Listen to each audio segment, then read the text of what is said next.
welcome to the last episode of After Midnight. Thank you so much. Thank you. I really appreciate you guys coming to be in the audience of our last show, as you can imagine. As you can imagine, it's a very emotional night. It's going to be an amazing show, but there's a lot happening internally, for me, at least. I'm so grateful that I got a chance to do this. I never thought that I would be able to host a late night show. This was never something that was on my vision board at all, because I just didn't think it was possible for me. Like, I'm a touring stand-up, and I feel very grateful to have that career that I do. And this opportunity came along at a time in my life where I could take advantage of it. And while, unfortunately, I couldn't keep doing the show, it just wasn't sustainable for me. I can't believe that I got to do it as long as I did. And yeah. And, it was my dream that I would get to finish out this season and hand it off to a new host. I really wanted CBS to replace me, because I just think there are so many amazing comedians who would have done a great job with this show. And the reason I feel that way is because, honestly, I can't really express how special this team of people is that I got to work with on this show. When I tell you, a lot of people have told me, like, oh, you're so good at this job, like, who else could have done it? I'm not kidding, a lot of people could have done it. Because this team is so supportive and is so good at preparing people to be on television. We have 3 guests minimum every single night who are on the whole hour. We make them stand like the whole time. Like, it's a big ask to have people do this show. Like, I hope you guys let me just be sentimental for a second, but like, the amount of work that goes into doing a show like this, it's insane. I've never done TV before. I was a comedian. I'm a rat road dog comedian. I'm a garbage person, okay? All right? And you saw how many people came out to brush me like a horse. I didn't do this. The hair and makeup and wardrobe team alone deserve an award, okay? But I had no idea how to be on TV every day. I had no idea how to do any of this. I had no idea how much work it was to make a late night show every single day. And like, to be totally frank, like, we didn't have the budget of a traditional late night show. Like, I know we make jokes on the show, like, we don't have the budget for that. We really didn't. We really, really didn't. And everyone who works here was doing the job of like several people, not just their own. Everybody was working overtime, and everybody cared so much.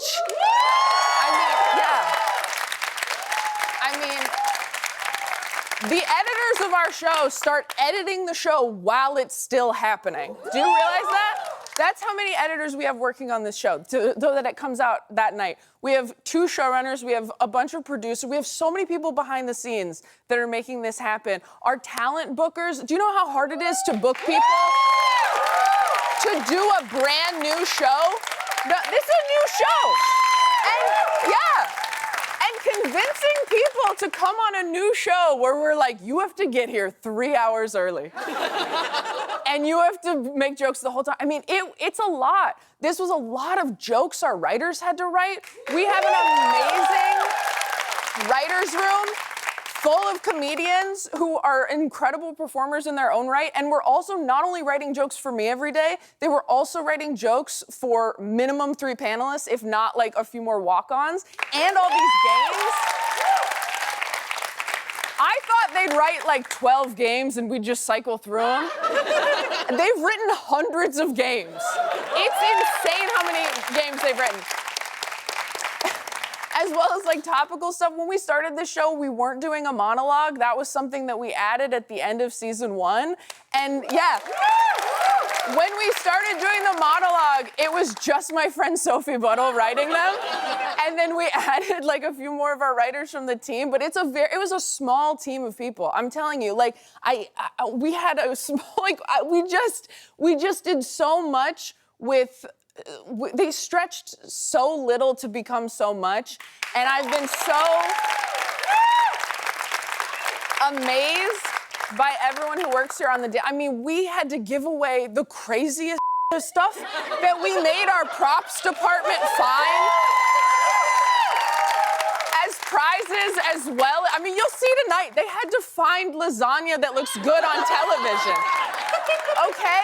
It's a lot. Like, I mean, you already saw Percy, our warm-up guy. If you've seen a live show or you pay attention to our socials, you know that nobody is better at his job than Percy is. Whenever people do this show, they leave and they're like, this should be Percy's show. And I'm like, I agree with you, by the way. Every show now has to have a digital footprint. Like, everyone has to have, you know, Instagram and TikTok and all those things. Again, we had a small digital team that was not only, like, our show lives in clips. A lot of people watch the show in clips. It was a very important department, as well as research, who were also a bunch of, like, cool young comedians who, by the way, had to come in at, like, the crack of dawn to read. I mean, there's just, I could talk about this for the entire episode. I really, really could. I'm sure I've forgotten people and departments, and if I have, I'm so sorry. But I just need everybody watching to know how much this experience has meant to me.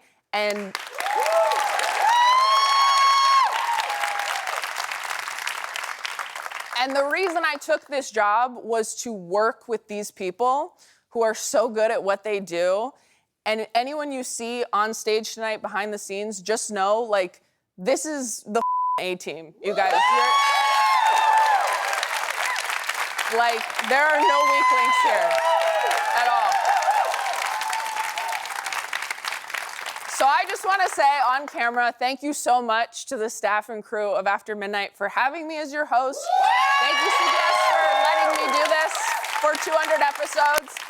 And I don't know about you guys, I'm ready for a championship tournament episode.